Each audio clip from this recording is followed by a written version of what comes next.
Gentlemen, good morning. Welcome to today's press conference by the State Council Information Office. We are glad to be joined with Chairman of the National Development and Reform Commission, Mr. Zheng Shanjie, to brief you on systematic implementation of the package of new policies to bolster growth, structural optimization, and sustained momentum of development.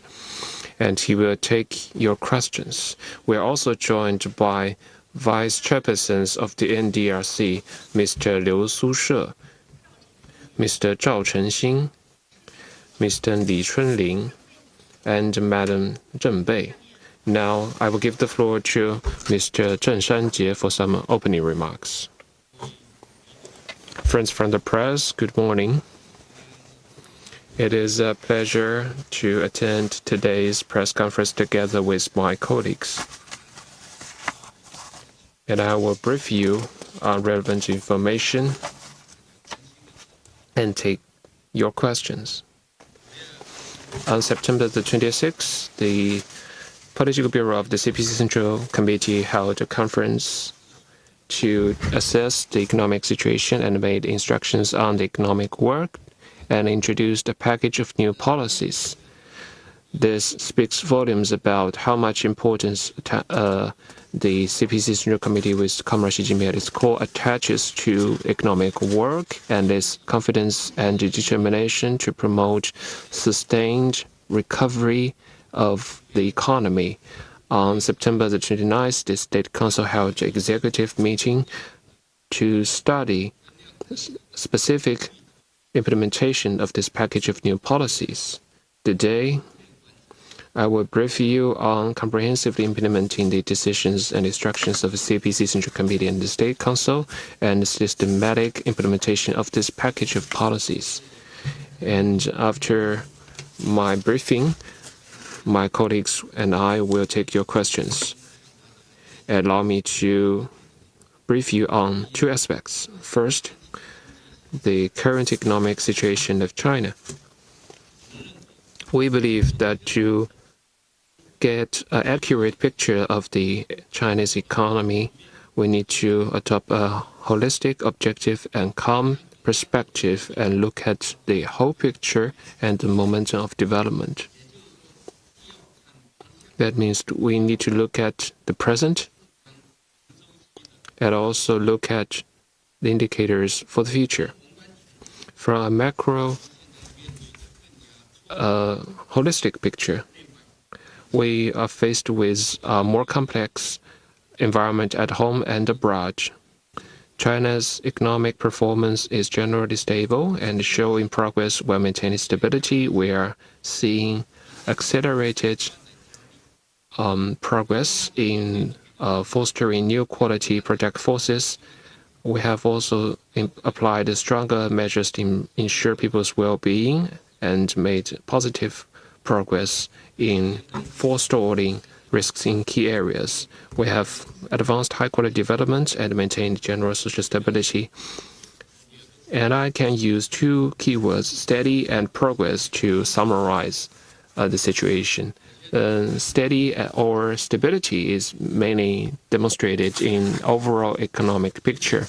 On production and supply, we have stable agricultural production, and this year we are expected to have another harvest of grains. This is very important. We have rapid industrial growth. In the first 8 months, value added in large industrial enterprises grew by 5.8% year-on-year, and some areas like new energy vehicles and integrated circuits have increased their output by 31.3% and 26.6% respectively. And on the service sector, we have seen steady growth. The production index of service sector grew by 4.9%, and information and transmission softwares and information technology services production index grew by 11.9%, and the rental and commercial services production index grew by 7.7%. Market demand, we have seen continued growth in investment and consumption. I have some important numbers to share with you. First, the investment in manufacturing that concerns the long-term development and support, sustainable development, and conducive to sustainable growth grew by 9.1%.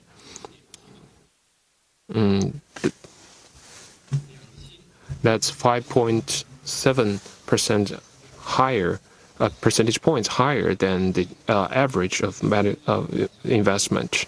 And we have seen notable progress in large-scale equipment retrofitting and trading progress of consumer goods. We have seen rapid rebound of automobiles and house appliances in recent months. It is expected that the retail sales of major automobile makers in September will grow by 10% compared to the previous months. In the first 8 months, in RMB terms, our export grew by 6.9%. And that is mainly attributable to our manufacturing sector. Employment and prices. Our employment is generally stable. In the first 8 months, in ABS, we created 9.44 million new jobs. That's 200,000 jobs more year on year. CPI grew by 0.2%, and in August, it was 0.6% growth. The second keyword is progress, and it is mainly demonstrated by our optimization of structure. We have fostered a stronger new growth engines. I have 2 numbers. In the first 8 months, our head tech manufacturing and equipment manufacturing grew by 8.9% and 7.6% respectively. And according to our knowledge, we have better structure of the 3 major demands. In some key areas, we have seen continued improvement and breakthroughs.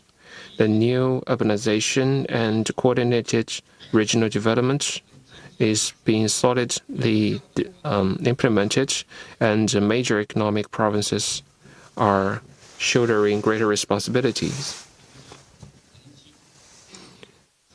While recognizing the progress and achievements in economic performance, we have faced squarely the difficulties and problems. On the one hand, we have a more serious and a complex external environment. According to latest forecast of IMF, this year's global growth is being adjusted downward to 3.2%, and that is 0.1 percentage point lower compared to last year. And the growth momentum of major economies are relatively weak, and they are facing heavy debt burdens. And major economies are widely applying interest rate cuts. We are also seeing fluctuations in international markets. Global trade protectionism is growing across the globe, thus contributing more uncertainties and volatilities. And these will affect China through the trade, investment, and financial channels. And on the other hand, we are facing stronger downward pressure at home. Since the beginning of the third quarter, we are seeing some fluctuations of major economic indicators in industrial, investment, and consumption fronts, and some sectors are facing involution types of competition. Some companies are increasing their output, but not seeing increase of returns and profits. Some businesses are facing difficulties in their operations, and we're still seeing relatively high risks in some areas. And from the perspective of development momentum, we see that there is no change in China's economic fundamentals. There is no change in our advantages, such as large market potential and strong economic resilience. With the as the existing policies continue to yield benefits, and the introduction of new policy packages, there has been notable improvement of market expectations, and the PMI has rebounded quickly, and the stock market is also rebounding quickly. During the national holidays, we have seen high consumptions in the market. We are fully confident in realizing our goals for the whole year and have full confidence in maintaining continued steady and sound development of the economy. That's the first aspect I want to brief you today. Second, I want to talk about the considerations for implementing the package of new policies. This is of huge interest for you, I know. So in response to the new situation and the new problems in economic performance, the CPC Central Committee and the State Council have made decisive actions in a scientific way, and focused on 5 aspects of strengthening countercyclical regulation, expand effective demand at home, strengthening support for enterprises, promoting stabilization of the property market, and boosting the capital market. And a package of new policies has been introduced to boost economic recovery. So this package of new policies will focus on issues at hand, and also a lot of importance is attached to long-term development, to sustainable development, high-quality development, and promoting progress while maintaining stability.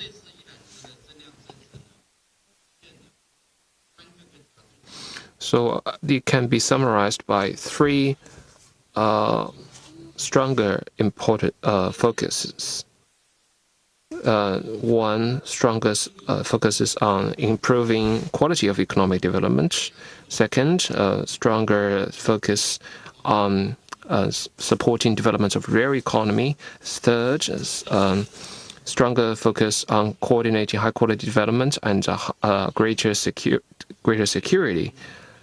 And we have 4 commitments in the implementation. First, commitment to a target-oriented approach that is oriented to the targets of the whole year, and will fully harness the existing rooms for policies and to stimulate more, to unleash more potential for development. The second is a commitment to a problem-oriented approach. We will focus on the issues that concern the market entities and society the most, and have more targeted actions. The third is a commitment to a systematic approach.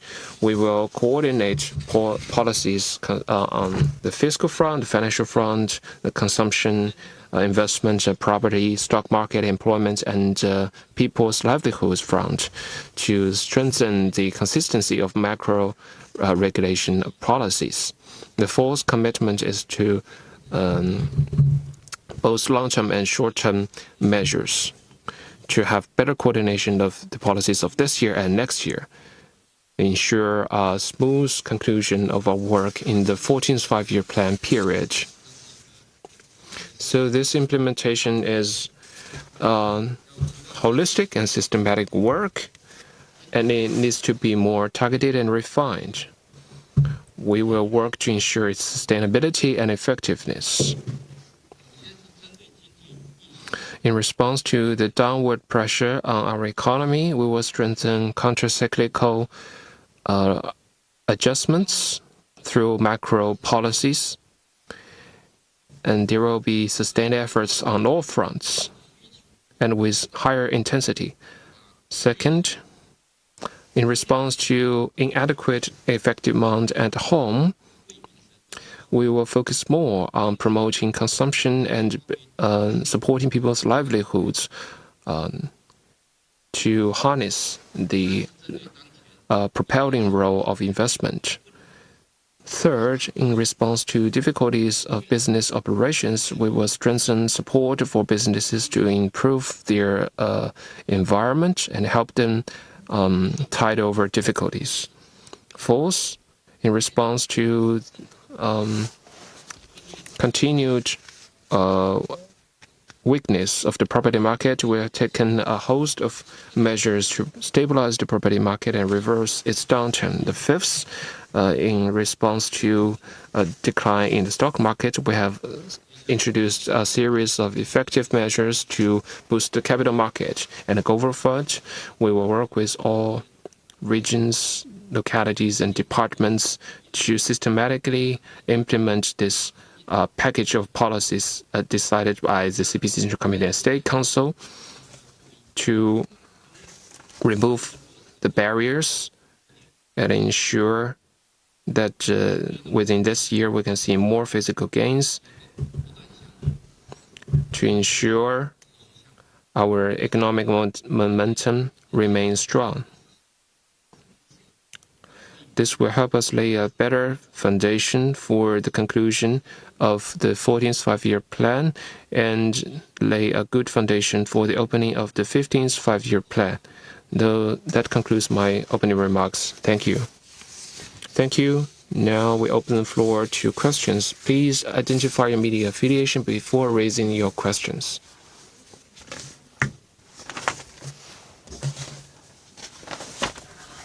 CCTV. Mr. Zheng. You introduced a set of policy measures, including in the fiscal, financial, consumption, and investment areas. Can you tell us the specific measures that will be put in place? Thank you for your question. This touches on the big picture. It's a holistic question, and I know it's on the top of many people's minds. I have just briefed you on the main considerations for the package of incremental policies, and now let me go into the specifics. They include the following 5 aspects. First, implementing the macro policy more effectively. And there are 3 key points in this regard. First is, like I just mentioned, to strengthen counter-cyclical adjustment of macro policy. To strengthen coordination of macro policies in the fiscal and tax, monetary and finance, investment and consumption, and income distribution fields. To make coordinated use of policy tools to ensure good timing, intensity, and effectiveness of policy implementation, and to amplify the effect of the policy mix. We need to ensure the necessary fiscal expenditure and speed up the process so that it contributes more to economic growth. We need to strengthen debt swap in localities to diffuse debt risks. We need to lower the required reserve ratio and implement strong tax cuts, rate cuts, and support state-owned large commercial banks in supplementing their core Tier 1 capital to create a sound financial environment for activities. Recently, we have introduced rate cut policies, and other financial policies are well underway. Secondly, we will speed up the implementation of major reform measures. The 3rd plenum of the 20th CPC Central Committee set out more than 300 key reform measures, and now the specific tasks are being carried out in an orderly manner. We will take a series of mature reform measures conducive to economic growth, whose effect can be felt. For example, formulating guidelines on building a unified national market, issuing a new negative list for market access, building an investment and growth mechanism for industries of the future, improving the system for integration of the real economy and the digital economy, introducing an opinion on improving the social credit system. Meanwhile, we need to strengthen our efforts to attract and stabilize investment, to further expand unilateral opening up, to revise and expand the catalog of encouraged industries for foreign investment, to introduce a new batch of major foreign investment projects, and to implement a more open visa-free transit policy. Thirdly, we will boost the coherence of macro policy orientation, make good use of the coherence assessment working mechanism to make sure that the goals, tools, timing, intensity, and pace of policies in different areas are more coherent and correlated. Before a policy is introduced, it needs to go through sound coherence assessment, and when it is being implemented or adjusted, it needs to be consistently coherent with the macro policy orientation. And after the policy is implemented, we need to assess the effect in a timely manner and to make timely adjustments or suspend the implementation if it is not in line with the macro policy orientation. And regarding the second aspect, which is to further boost domestic demand, there are two aspects, consumption and investment. In terms of consumption, the key is to combine consumption promotion with bettering livelihoods to boost the income of middle and low-income people and to take real action to boost consumption. First is to intensify support for specific groups. Before the National Day holiday, we have issued one-off allowance to those in extremely difficult situation, orphans and other people in difficulty. We need to moderately improve the subsidy standard for students and expand the scope to increase the subsidy standard for undergraduate, vocational, and graduate students, and to lower the loan interest rates. And second, as we carry out large-scale equipment retrofitting and consumer good trade-in, we need to boost the consumption of large commodities. This is not only good for unleashing consumption potential, but also for green transition and lowering energy consumption. The trade-in regulations have now been fully introduced and the funds delivered. The policy is already set in motion. And now if you look at passenger car sales, which has grown dramatically, and household appliances sales, which have increased, you can see the effect of the policy. And we will continue to intensify relevant policy efforts to boost consumption. And third, regarding elderly care and child care services, which is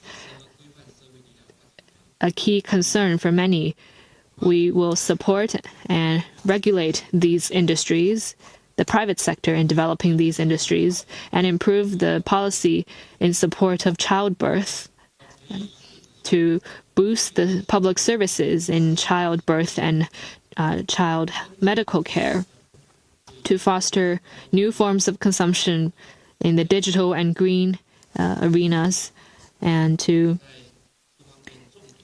make the supply side more accommodating toward medium and higher end demands. In terms of investment, the key is to boost or expand effective investment. First, to make good use of the funds of this year. So far, the 700 billion yuan in central government budget for investment have been fully delivered to implement the major national strategy and the capacity building in key secure areas, as well as the 1 trillion yuan of ultra-long special treasury bonds for retrofitting and trade-in have also been fully delivered. And we need to expedite the implementation of the projects and the deliverance of funds. We are also speeding up the issuance of local government special purpose bonds to support the projects. Second, we have made plans in advance and announced the list for major strategies and key areas of next year, as well as the plan for central government budget for investment next year.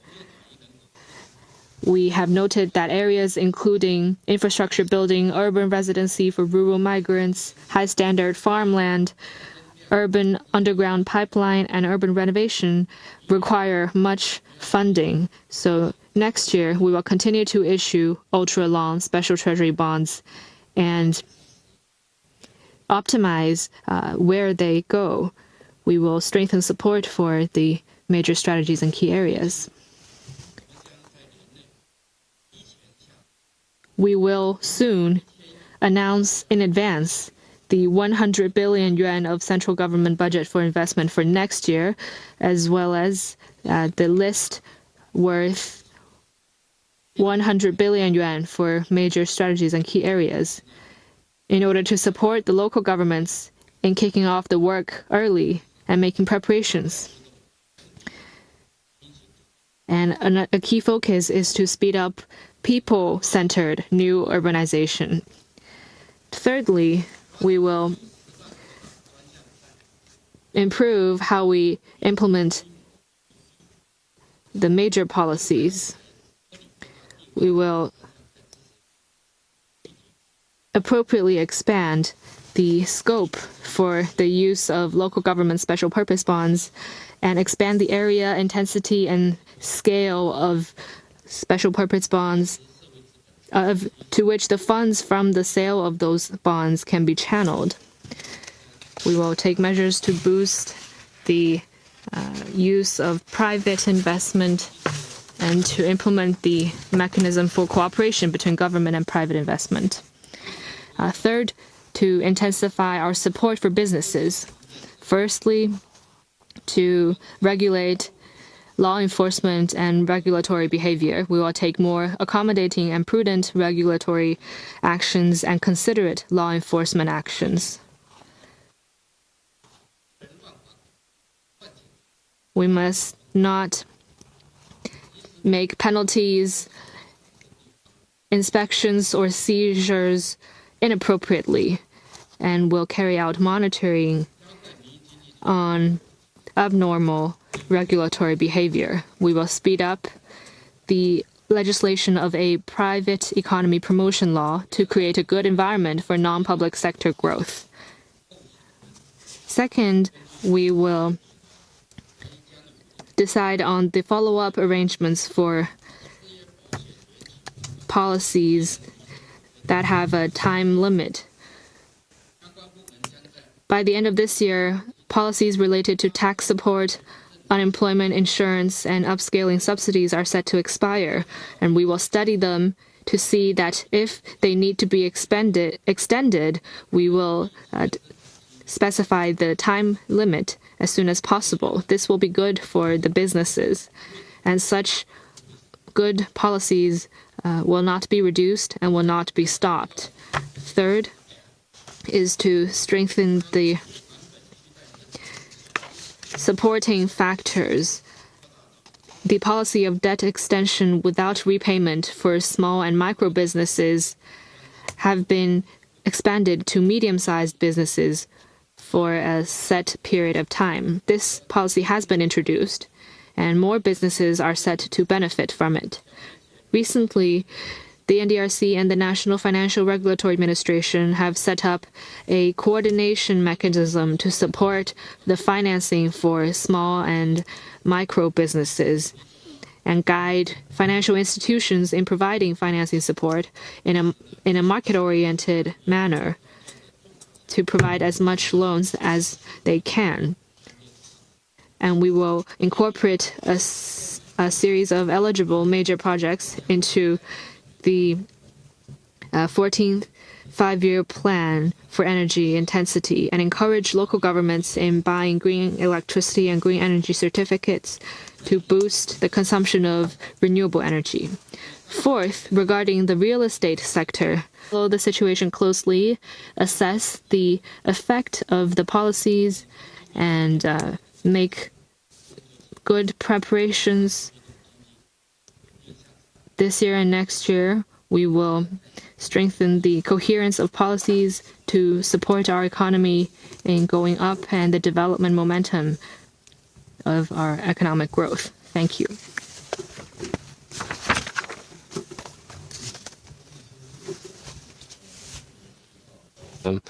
Now most of the projects have been under construction.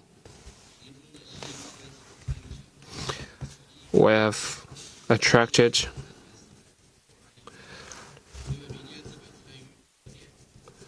441 projects that involve private investment, and with a total amount of 344.8 billion yuan in the amount. We are also coordinating efforts to ensure financing support of those projects.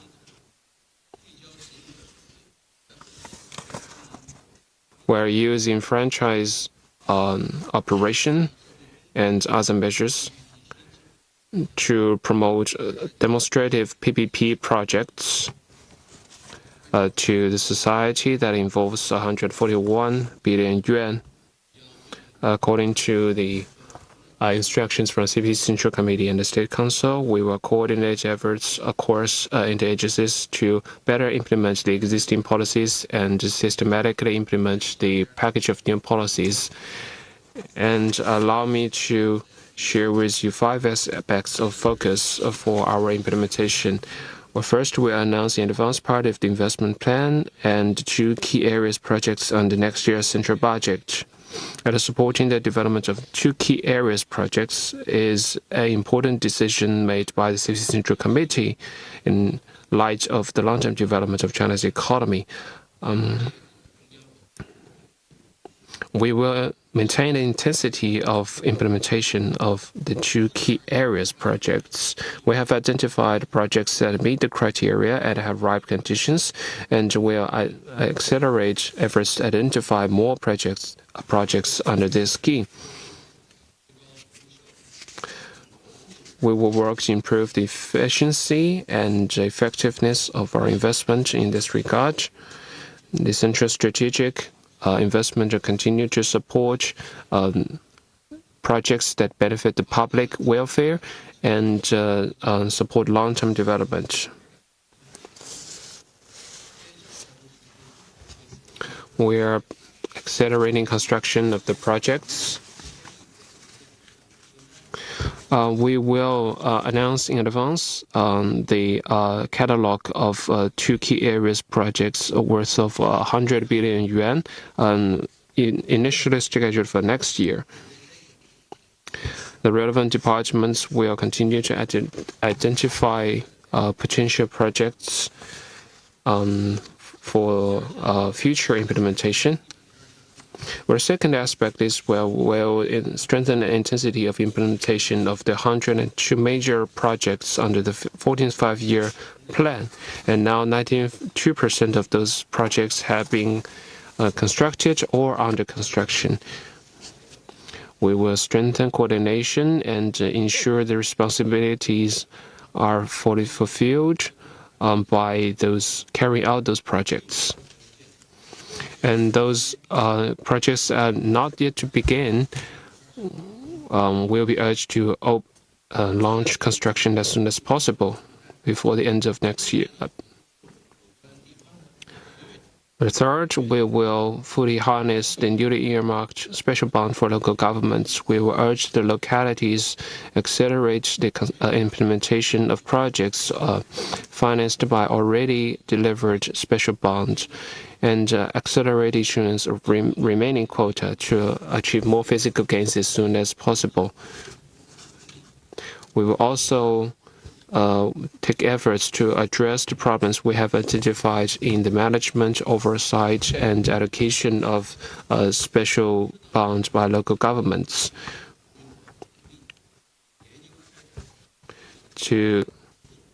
We will also explore pilots for innovative ways of oversight and implementation. New measures will be explored as soon as possible in the management of special bonds by local governments. And fourth, we will strengthen whole process management of government-invested projects. We will employ online monitoring, field studies, and on-site inspection to strengthen our oversight and ensure that the projects can be delivered and completed as soon as possible. We will identify more major projects to sustain the long-term momentum of investment. The fifth is we will promote this healthy development of private investment and accelerate efforts to foster a new mechanism that encourages private capital to participate in national projects and encourage more private capital to take part in major projects of railways, energy, and water conservancy. We will also identify as soon as possible a second batch of list for key private investment projects. We will also use these efforts to harness more private investment and make them more effective. Next question. Thank you. 联合早报. How does the Chinese government plan to boost private businesses' investment and foreign investors' confidence? And what will be the new policies introduced to improve the business environment? Thank you for your question.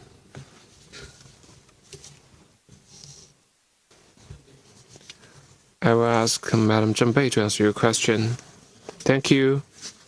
This question is a very important one. On September 29th, this Political Bureau held a meeting and made it clear that we will take measures to help enterprises tide over their difficulties, to further regulate law enforcement concerning enterprises, and further build world-class business environments that is market-based, law-based, and up to international standards. The NDRC will continue to work on three fronts. The first will further improve the legal system concerning enterprises. We are accelerating legislation of the private economy promotion law, as mentioned by Chairman Zheng.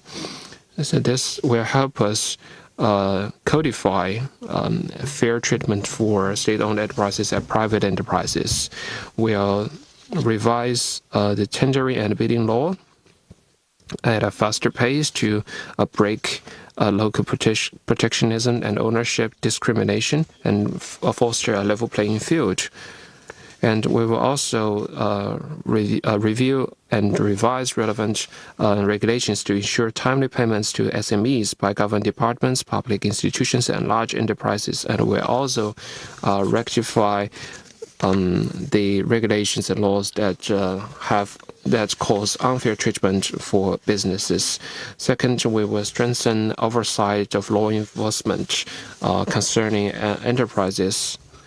As mentioned by Chairman Zheng, we will accelerate an improvement of benchmarks for administrative discretion and take more accommodating and prudent regulation and considerate law enforcement to avoid or minimize the effect on normal operations of market entities. We will regulate law enforcement across jurisdictions and have a more effective law enforcement assistance mechanism, and then foster selective and return-seeking law enforcement, and resolutely rectify arbitrary charges, penalties, and allocations. And third, we'll take more measures to help businesses tide over their difficulties.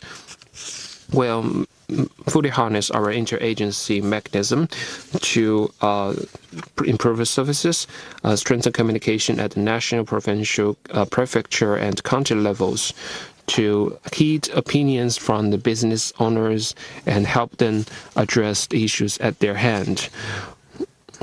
We'll also expand the coverage of loan repayment supporting policies to help SMEs get lower the cost of bridge financing. And about your question regarding foreign investors, as mentioned by Chairman Zhao, we will strengthen efforts to attract foreign investors, ensure stability in foreign investment, and introduce more projects that encourage involvement of foreign investment. Thank you very much. Next question.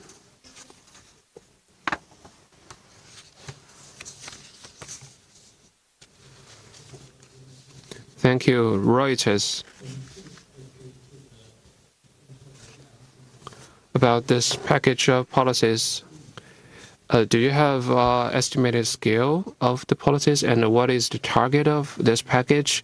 And also, do you still have confidence in reaching the around 5% of annual growth rate, and will there be less pressure on employment?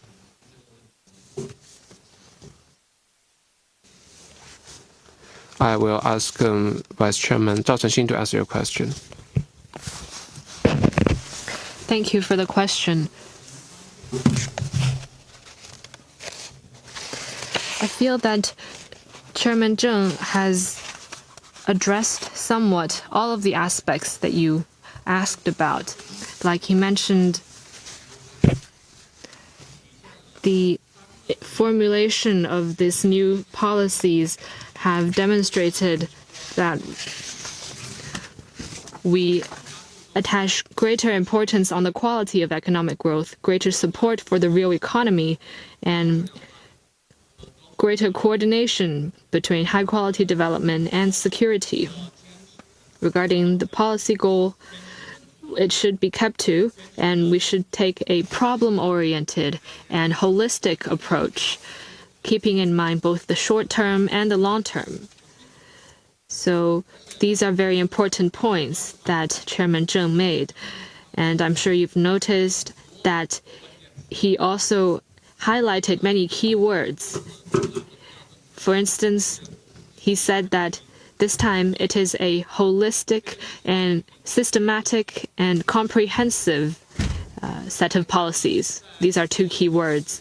And regarding the implementation, he mentioned targeted and precision to boost effectiveness and sustainability. And he made quite detailed elaboration on these key points. So I think that together they can help you better understand the incremental policies introduced. I think the message that he sent is quite clear, which is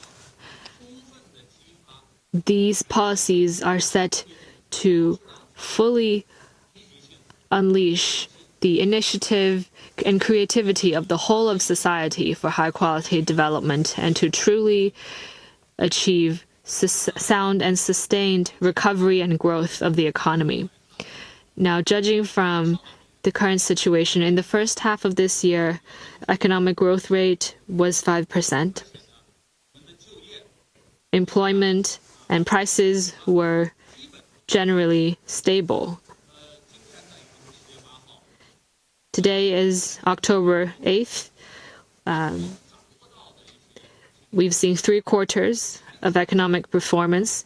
And according to the information we have, in the first 3 quarters, China's economy has been able to maintain overall stability and growth. I believe that as the policies and plans are delivered on, in particular, the set of incremental policies begin to take effect.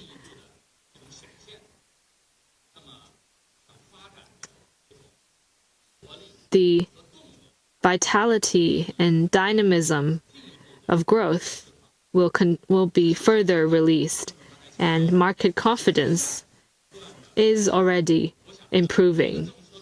I'm sure that as the policies take effect, market confidence will continue to be shored up, and high-quality development and the fundamentals of a sound and smooth operation of the economy will only be further cemented.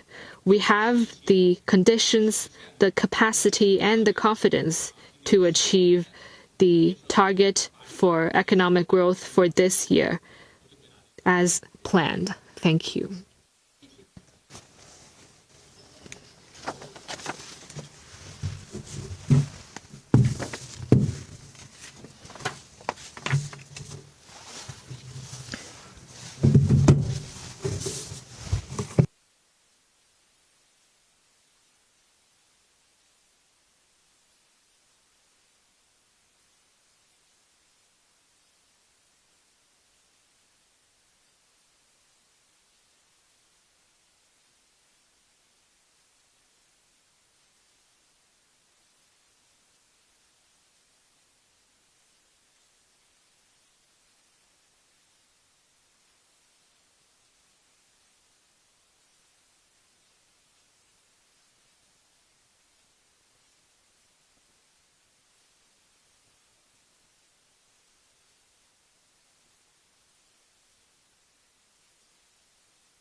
Thank you very much for your question.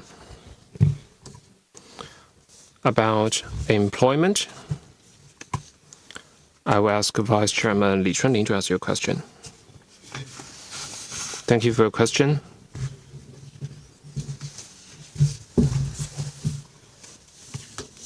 In the briefing by Chairman Zheng, it was touched upon. The three stronger focuses touched upon this issue, and high-quality employment is part of our efforts. This year, we have our employment policies continue to yield benefits, and employment maintained general stability in the first 8 months. The surveyed urban unemployment rate was 5.2%, down by 0.1 percentage point year on year. And it is natural for labor force to flow from low productive sectors to high productivity sectors. And technological advances will give birth to new jobs. For example, low altitude economy, the drones economy. And in this sector, there is a 1 million shortage of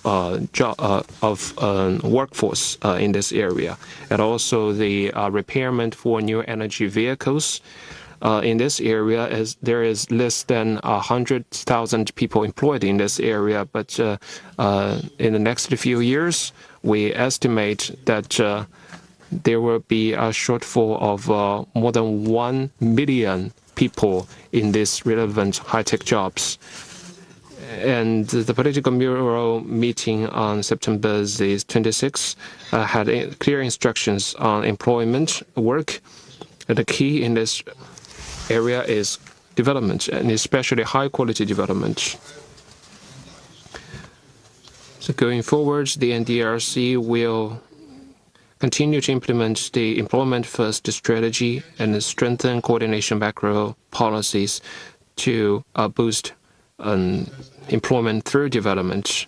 And based upon the briefing by Chairman Zheng, I will share with you some more points. The first, we will boost effective amount, creating new growth points of employment. We will harness the investment within central budget to stimulate private investment and accelerate implementation of projects under two key areas and the large-scale retrofitting of equipment and trading of consumer goods.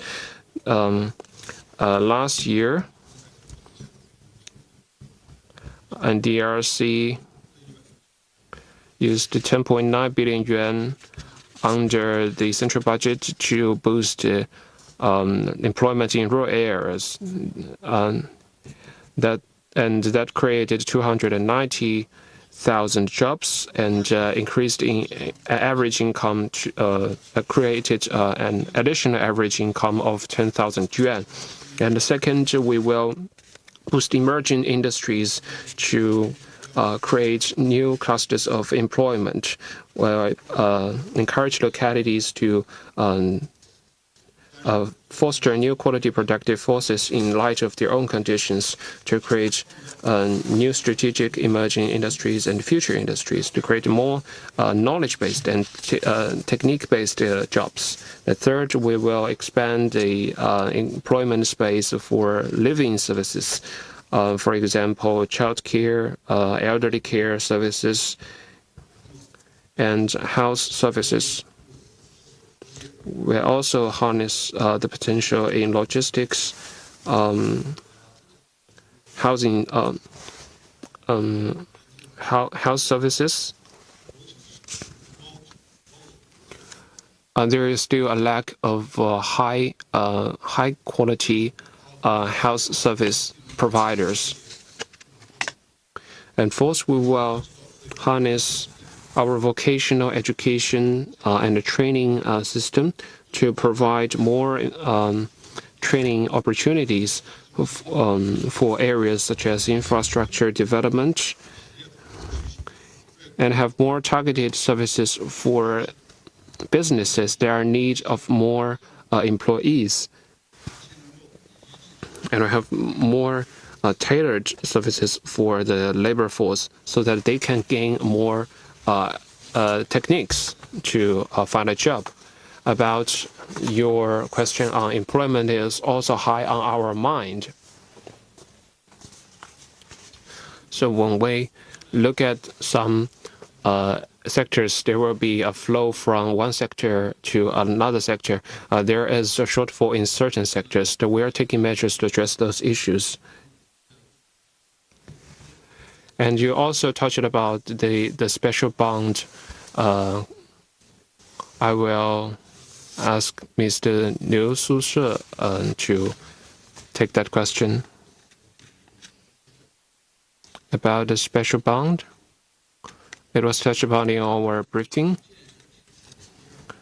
We have 3.12 trillion yuan under this program allocated for construction, and by September we have allocated 2.83 trillion yuan, and we have asked them to complete the issuance by the end of this month. What we will do is to ensure that the local governments see that the bonds are effectively used. We believe that after the introduction of the new policies, it will facilitate the treasury bond to play a bigger role in delivering more outcomes. And we will continue to do our work in this respect. That's what I can share with you now. Economic Daily. About the renovation in urban areas, there is still much potential to be tapped. Could you share with us a specific measures that will be taken, and will there be financing support?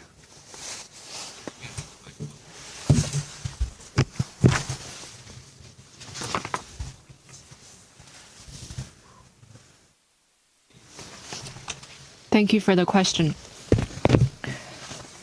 Now, urban development in China has entered a new stage of attaching emphasis on both the incremental and the stock, and we face growing tasks in the future. Let me give you an example.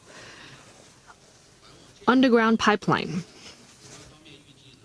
It is estimated that in the coming 5 years, gas, water, and other pipelines will total around 600,000 kilometers, worth investment of 4 trillion yuan. So going forward, we will continue to make good use of various funds and make plans and lists in advance, as Chairman Zheng just mentioned, and speed up efforts to begin programs that are eligible.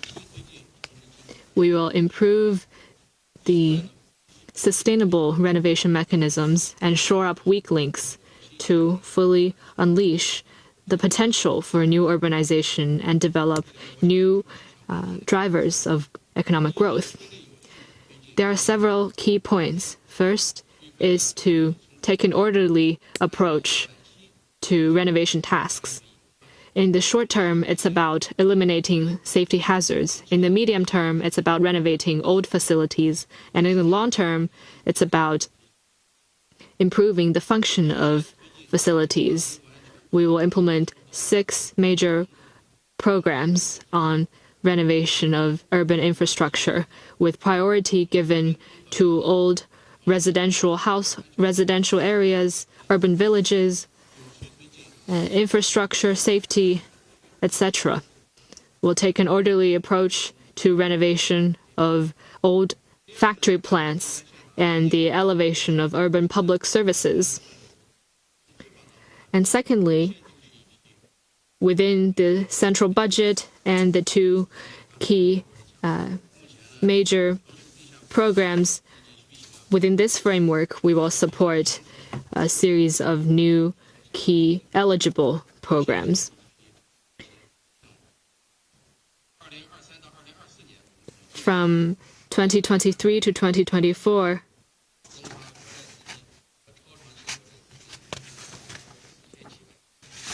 more than 470 billion have been used to support urban gas, water, heat, and other pipeline construction. And in the coming several years, urban renovation will continue to be a priority. Next year, we will continue to intensify efforts. As Chairman Zheng said, urban renovation will take up a certain share of the central budget and the majors list, with emphasis on pipelines concerning gas, water, and heating, and priority given to urban areas with large population and intensity. We will work to address accidents related to gas, urban water logging, and leakage of water pipelines. We will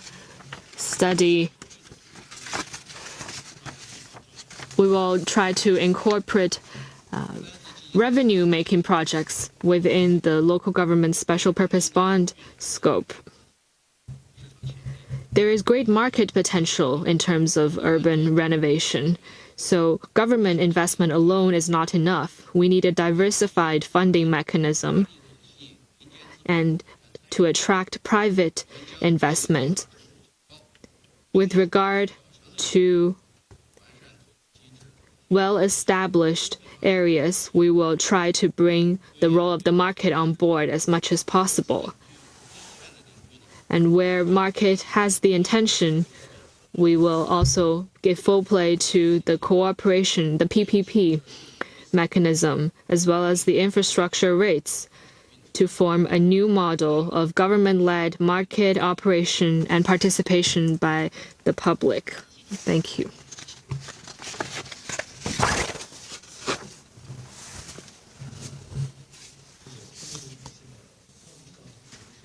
We know that energy is important underpinning for economic growth and is very important for the business. So what are the specific plans for supporting major projects' energy use? That's an important pillar for economic operations, and this question is very important. I will ask my colleague to answer your question. Thank you for your question.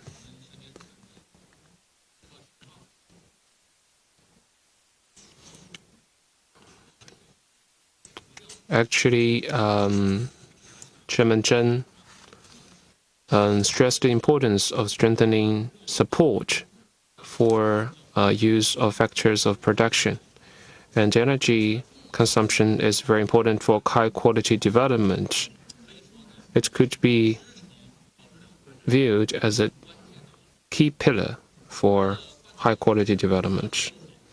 To implement the important decisions made by the Political Bureau meeting, to strengthen support for allocation of factors of production and facilitate development of real economy, we have also identified specific measures for regulation of total energy consumption and energy intensity. The first, we are effectively expanding the space for additional energy consumption. Since the beginning of the 14th five-year plan period, the NDRC has made it clear that the raw material energy consumption and non-fossil fuel energy consumption will be removed from the regulation regime.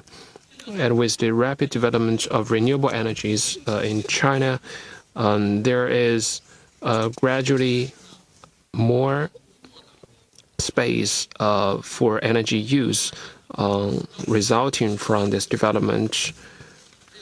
But we are also seeing areas for improvement in employing this policy.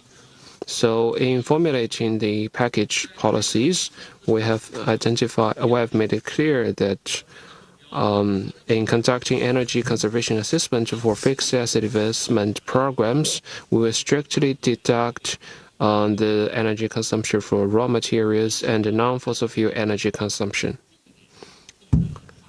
So with these measures, we will guide the localities to focus their control on consumption of fossil fuel energy sources and encourage them to purchase green electricity and green energy certificates to increase consumption of renewable energies.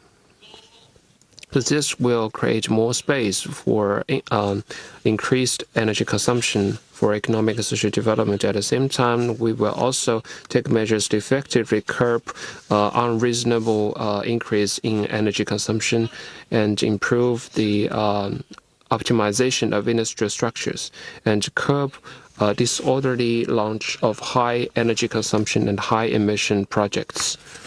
For a second, we will tap the potential for existing energy conservation projects. And now the existing nationwide energy consumption is more than 10 times the size of a new space for consumption during the 14th five-year plan period. So by tapping the potential for conserving energy through existing projects, we will be able to create immense space for more energy consumption. And through the ultra-long-term special treasury bonds and the investment within the central budget, we will strengthen support for low-carbon transformation and renovation of equipment in key areas. So tapping the potential in the existing energy consumption can help us generate more space for energy demand in the development of emerging industries. Third, we will take stronger efforts to implement the system of separate catalog for energy consumption of major national projects. A series of major projects that are supportive for development of new quality productive forces, for resilience of supply chains and industrial chains will be involved in the separate catalog under the 14th five-year plan.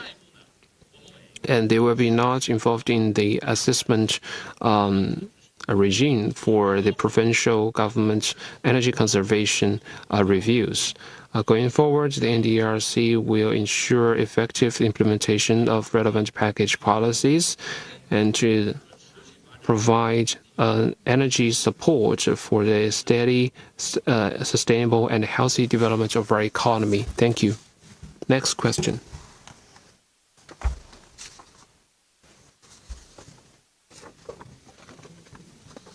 The paper.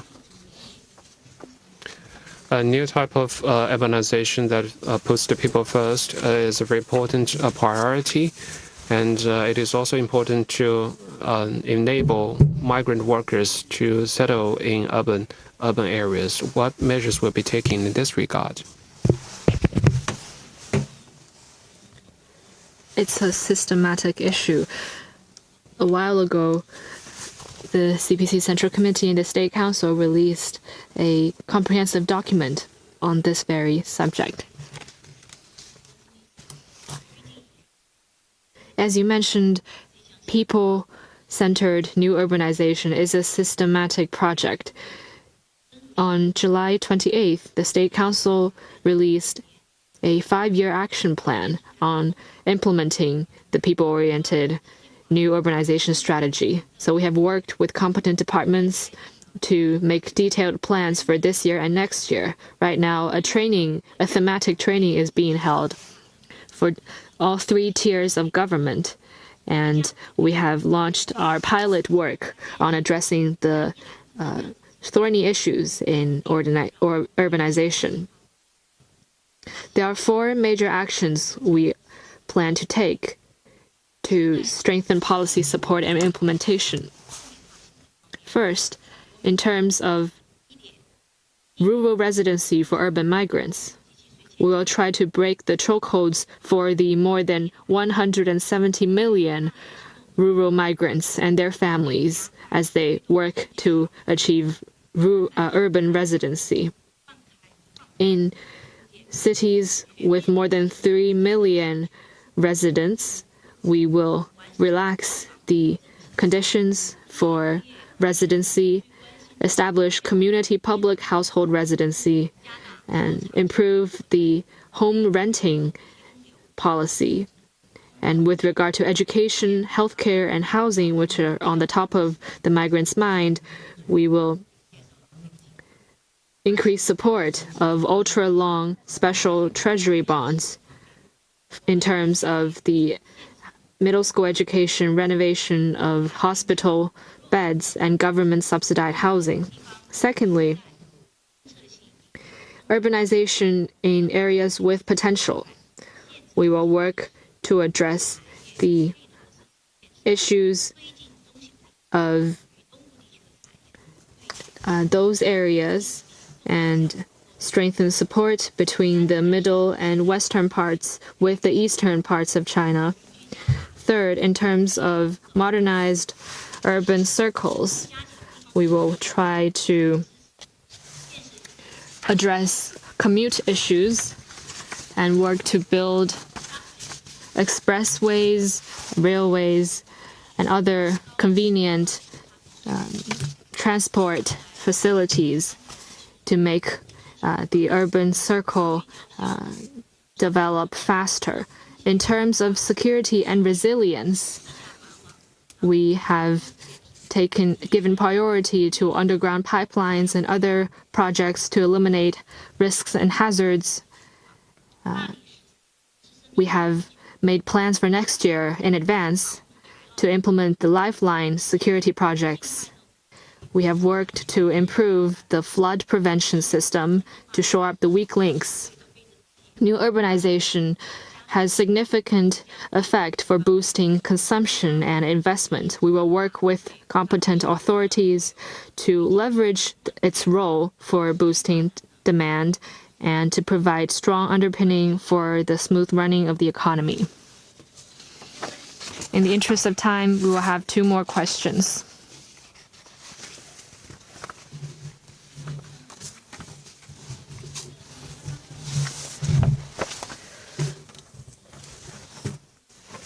Will you consider accelerating approval and development of infrastructure projects, in particular inter-region major projects? Thank you. Many government departments and businesses and localities closely following this issue. I will ask Vice Chairman Liu Sushe to answer your question. At the Political Bureau meeting, it was pointed out that we will make good use of the ultra-long-term special treasury bond and local government special bond to boost investment. Under the current situation, reasonably increasing infrastructure investment by the government is conducive to maintaining a stable growth of investment and promoting steady growth of the economy. And for the NDRC, we are considering 3 things. First, we need to have a good identification of the direction of investment. We need to focus on the critical needs of economic development and people's livelihoods to shore up weak links. And, for example, urban renovation is an area with a huge potential for investment, as mentioned in previous questions, and that is a key direction for local infrastructure investment. And second is having solid pre-construction work to ensure that the feasibility studies are concretely conducted. And the third is to ensure effective delivery of financing, to ensure that the projects can be financed through legal and well-regulated financing.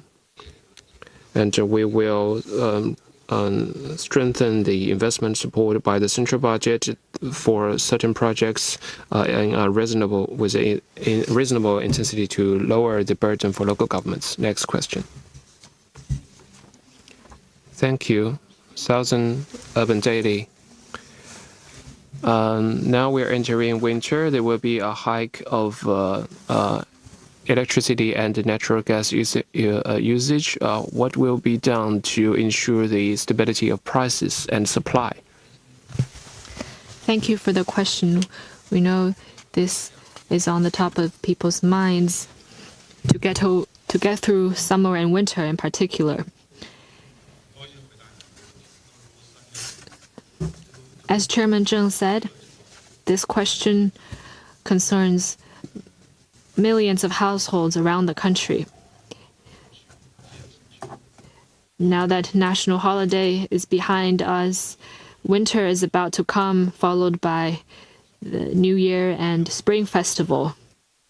So at the September 26th conference, systematic planning was made to ensure the supply and stable prices. Regarding energy, the NDRC and competent departments have made plans in advance. Overall, it seems there is good foundation for a stable energy supply.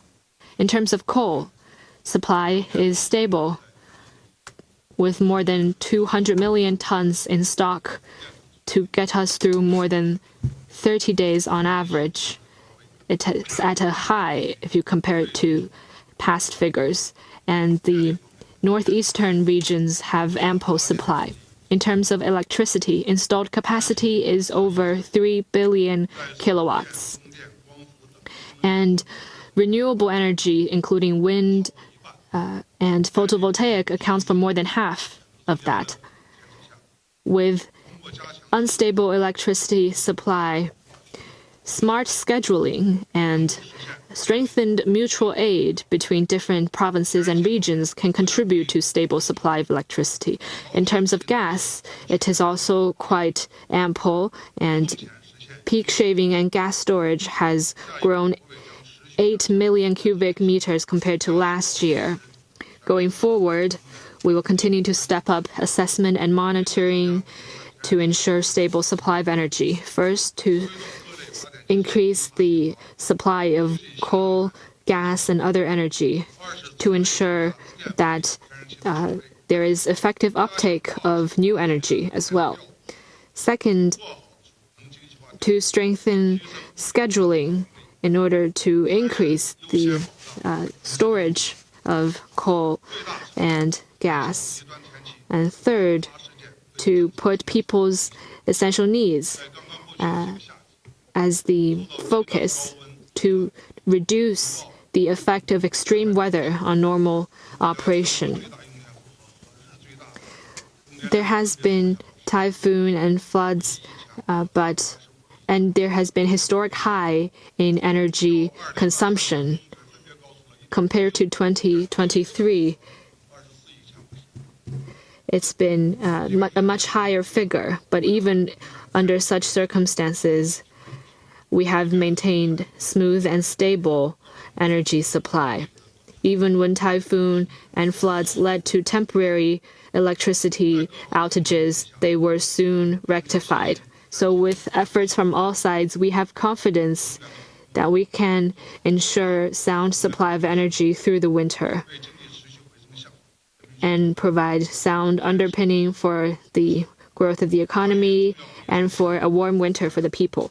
In terms of stable prices for key livelihood commodities, supply is ample in the market and the market is running smoothly. Summer crops had a growth in output, and we are expecting a bumper harvest for autumn crops.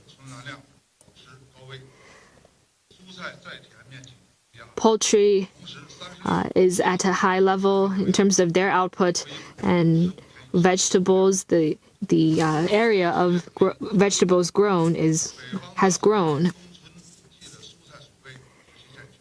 There is sound storage of vegetables for winter for the northern cities, and there's been growing consumption in the National Day holiday, and many localities have worked to ensure stable prices for the people. And next, the NDRC will follow closely market developments, including during winter, the New Year, and Spring Festival, to make sure that the local government shoulders their responsibility to ensure smooth logistics and supply of goods, to ensure the market supply of key essential commodities, and to create a good atmosphere for the implementation of the new policies. Thank you to Chairman Zheng, to all journalists. This is the end of today's press conference. Thank you.